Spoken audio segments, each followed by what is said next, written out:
Hi, and welcome to our February 11th, 2024 episode of the Massachusetts Pirate Party News. My name's James O'Keefe. I am at the moment captain. We are having our elections, and those ballots are going to get out today. Gosh darn it, they're going to get out today. And with that, I'm joined by First Officer Steve and no longer Quartermaster Joe. Ahoy! Good evening, Jamie. Thank you. So we don't have at the moment have any events scheduled until the 25th of February. We will have our democracy/tech meeting at noon on Sunday, the 25th of February. So if you'd like to help us with that effort of updating our servers and putting together other software that our members and supporters can use, whether it's to communicate or make decisions or share things better, by all means, send us email info@masspirates.org or sign up for our volunteer list. There are links in the description below. We have a couple of things to discuss, but first, Steve, you had an update. So yeah, there's I thought this was a cute story. We're all familiar with Comcast, the internet service provider that everyone loves to hate because their customer service is absolutely terrible. Well, they got I guess you could call it a minor slap on the wrist. So a couple of years ago, we started hearing about a new mobile broadband technology called 5G. So this was the successor to 4G, and it was going to offer much improved mobile broadband speeds. And there was a lot of hype about it, and there still is a fair amount of hype about it today. So it turns out that our friends at Comcast decided to take their existing coaxial based wire delivery system and start marketing it as 10G. Sort of the implication being that 10G is better than 5G or twice as fast as 5G or something along those lines. It's not actually, one possible interpretation is 10 gigabit internet, but that's not really what they were offering. It was just, whatever they had, they just slapped a new name on it, kind of like Xfinity.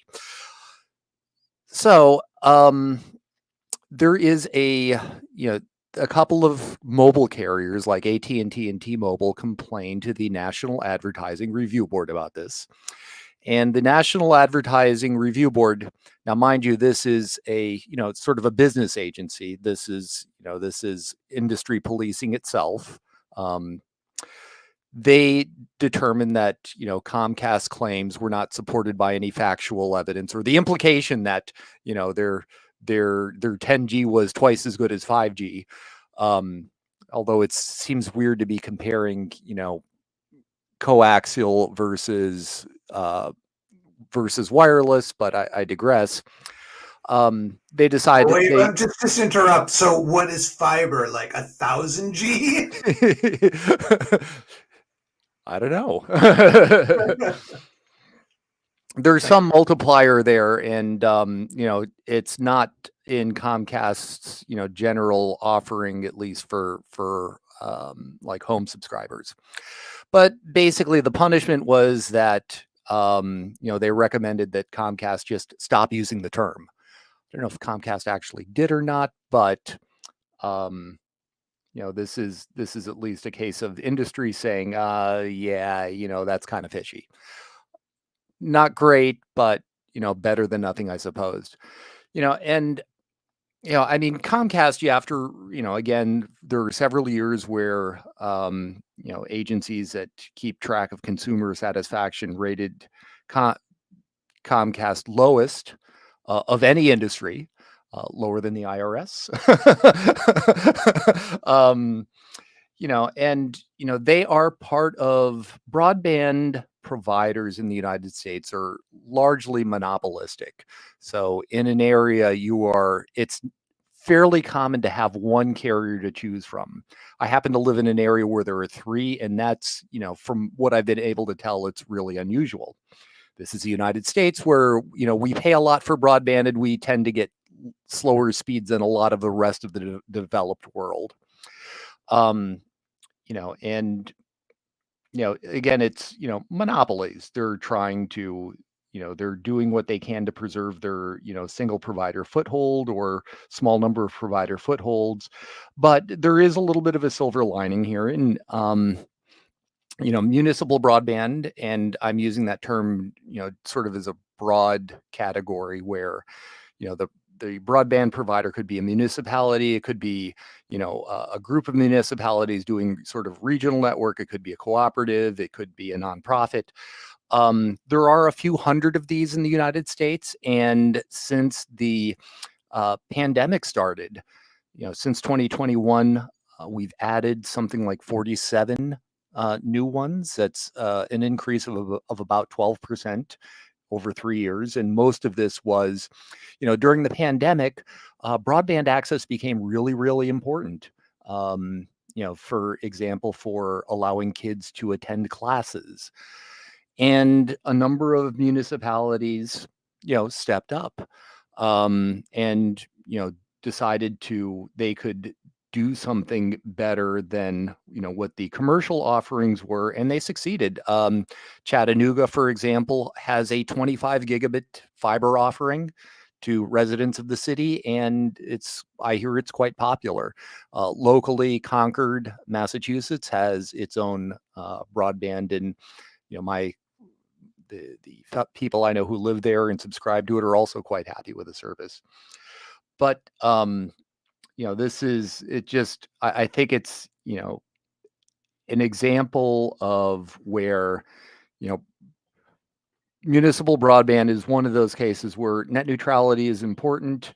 It would be nice to have more choice, or it would be nice if, the existing providers just did a better job at what they did. Focus on actually providing a good service to customers rather than flashy marketing terms. Thoughts, gentlemen? I mean, no competition, no service. Why, if they have a monopoly in lots of different markets, why are they going to have better service? They'd rather just rake in the profits and send it back to their shareholders or, their CEOs. Or buy back those shares.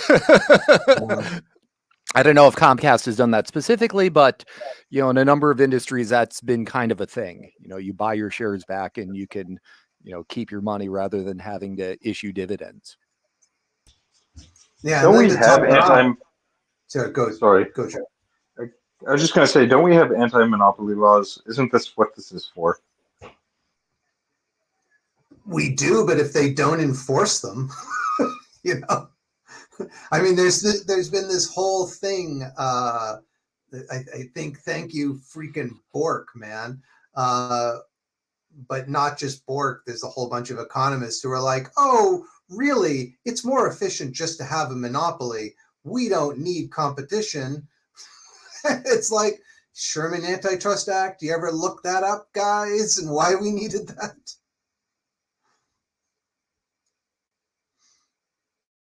I mean, the other thing that I would add, yeah, go, Joe.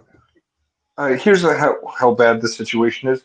Google, like one of the most powerful tech companies on the planet, they tried to get into the broadband business and got shut down. So True. That should tell you everything you need to know about this whole scenario and what's really going on here.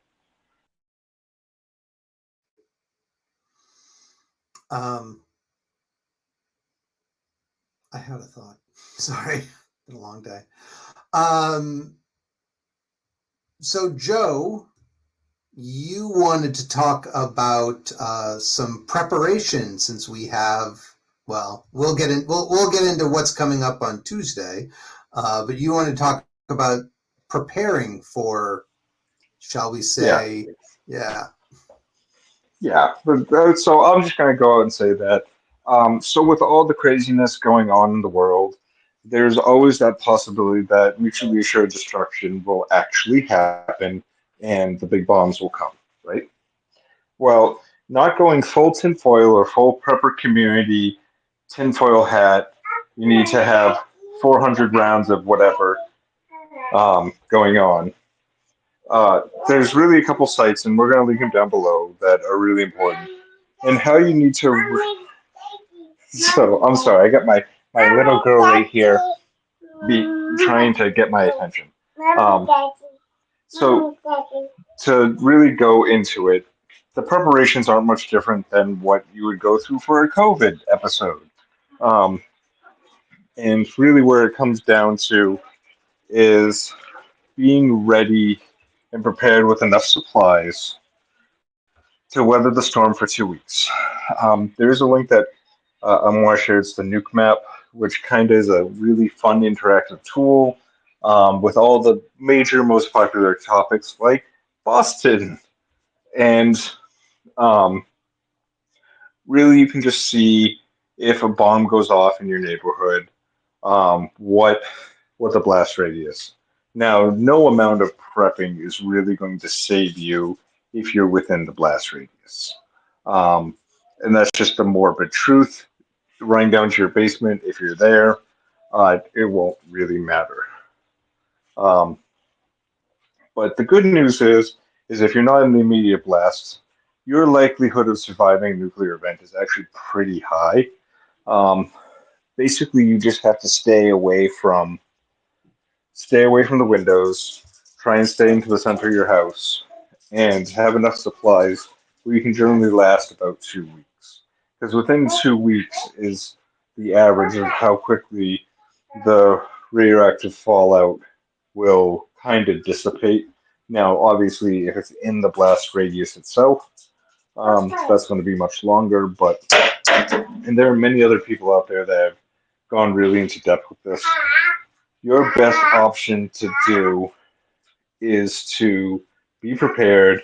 Look at um, look at ready.gov for what supplies you should have, and FEMA has a lot of great tools in order to prepare. Now, these tools are the same things that you would do if you're in a nor'easter, if you're in the 100-year storm, all these storms that seem to be ramping up and ramping up and ramping up. It's the exact same protocol. So this is stuff that we're already just naturally getting ready for. Having the extra water on hand, having the power generator, having the means to make it a couple weeks because that's really what it's going to take.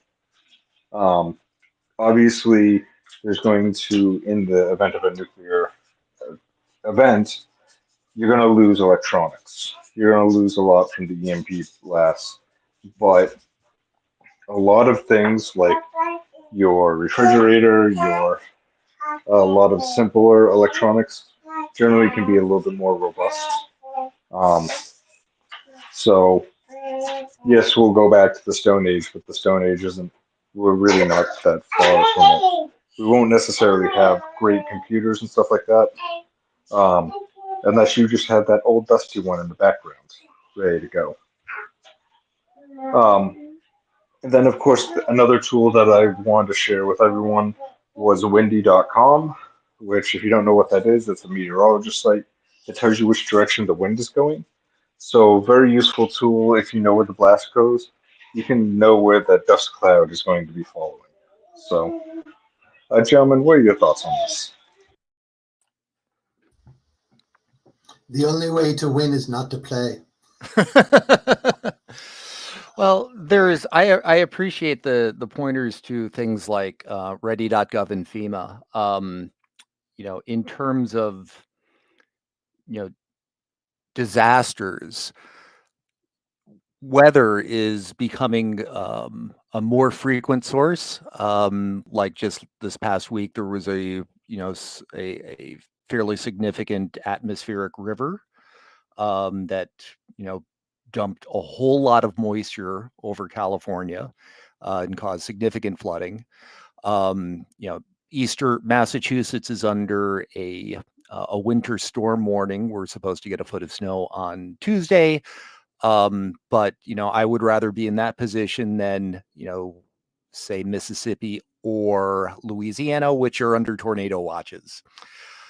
And as one of the things that we're seeing is that these extreme weather events are becoming more severe and more frequent, and you know they are preparation, having a plan uh, for dealing with them is important. I mean, I would add, you know, it's best to rely on your neighbors. So connect with the people in your neighborhood. Um, and obviously, not everyone's going to be on the same page, but look out for one another. If there are seniors in your neighborhood, you know, take care of them. If there are people, single parents, help them out. If we can all get through, whether it's a snowstorm or heaven forbid, a nuclear war, if we build community, then that is going to help us no matter what. So, obviously, prepare for your family as best you can. And, if the wealthier you are, the easier that is for you. If you're living paycheck for paycheck, then that's much harder. And so, keep that in mind. But connect with people in your community. That's the support network that's going to help you the most. Joe?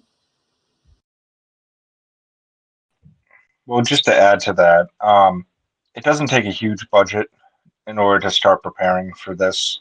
That's buying for one extra can of food and putting it in your pantry and just not touching that until it's gonna expire. One of the things I really learned though from the whole community is don't. There's a lot of people out there that are like get MREs and get this and get that. I'll get this Patriot box filled with tons of food for your family. Oh, it tastes great. Here's the thing: if you get all that freeze dried food, you're never going to eat it, and then you just wasted all that money. The real secret is learning how to can food for yourself, um, which is a good skill to have, and then really learning about natural how to make food, like how to make um, how to make beef jerky, how to make all that stuff. But the most important thing that I learned in really diving into this whole community was you got to make food that one you're going to eat, two your family's going to eat, and stuff that you actually like raisins.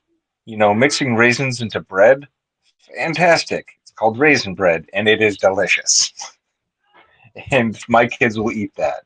Whereas um, you get like those weird space, like space candy and stuff like that. No one will eat that, not even me. And I mean, I guess hunger is the best spice, but you want to make sure that's food that you're going to eat, food that you like.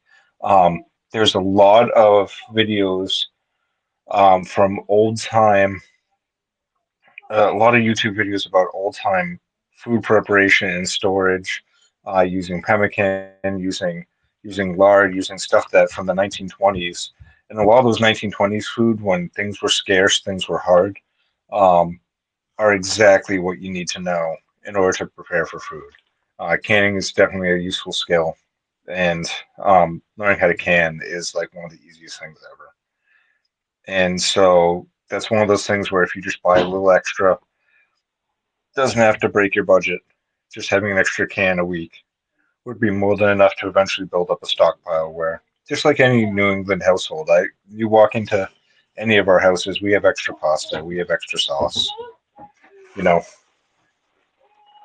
so Yeah, I mean, one thing I'll add, when we do crypto parties, one of the things we focus on is threat modeling, and that is identifying the threats that you face and planning accordingly for countermeasures for those. So, for example, if you're a senior citizen, some of the biggest threats you face are scammers, for example. If you're a teenager, you know, you may view your parents as the biggest threat to you in terms of, you know, your digital privacy and things like that. So the same thing goes for, you know, disaster preparations, disaster preparedness. It is come up with what, if you're in an area that's not likely to flood, then flooding is probably not something that you necessarily need to worry about. But as Joe said, we do get snowstorms, though they seem fewer and far between of late. Not thank you, global warming. And of course, cataclysmic nuclear war is still, thankfully, fairly remote. But hurricanes are not remote, and snowstorms are not remote. And planning accordingly is, you know, is how to go about it, not, you know, not stick your head in the sand, nor at the same time say I need to go full prepper, move to Western Mass or, you know, upstate New Hampshire or Vermont or something like that. So, you know, with things like these, we can get together, we can get through it if we work together and if we plan together. So with that, we are at the end of our episode. Thank you very much for watching us. We hope you stayed to the end. Again, we'll have our democracy meeting on Sunday, February 25th at noon. It'll be online. You're welcome to come and join. In addition to that, we have trainings for candidates. We'll get those organized, you know, this week or next week, and you know, you can find those on our YouTube channel. There's a variety of them, as well as it is the time for candidates. So if you want to run for town election, if you want to run for municipal, if you want to run for state or county or federal elections, now's the time to be planning that. Nomination papers for state, federal, and county elections will be available February 13th. And for state and county, you'll have about 10 weeks. For federal election, which is obviously more signatures, you'll have several months. So with that, again, thank you very much for watching this. Please share this with your friends. Check us out at masspirates.org and do what you feel you should do with the YouTube video. So with that, thank you, Joe. Thank you, Steve. I hope everyone has a pleasant few weeks. We will not be back until I think the 25th, maybe the week after, we'll see. So take care, folks. Thanks to you too. Thank you.